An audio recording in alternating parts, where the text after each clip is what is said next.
తను అలా చూస్తుంటే నాకు మాత్రం ఇంకా ఎక్కువ టెన్షన్ స్టార్ట్ అయింది.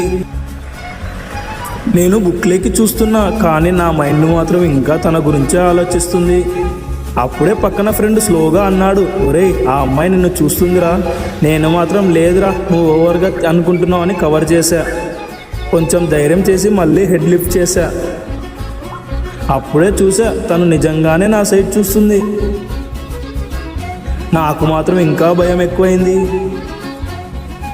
ఎందుకంటే తను ఏదో చెప్పాలనుకుంటుంది అనిపించింది. అప్పుడే సడన్గా బెల్ రింగ్ అయింది.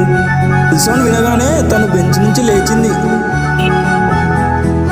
ఆ మూమెంట్లో నా బ్రెయిన్ ఒకటే చెప్పింది, అయ్యో ఇప్పుడు నా దగ్గరికి వస్తుందేమో, ఇప్పుడు మాట్లాడితే ఇంకా టెన్షన్ పెరిగిపోతుంది. బెల్ రింగ్ అయ్యాక నేను వెంటనే బ్యాగ్ తీసుకుని క్లాస్ నుంచి బయటికి వచ్చా.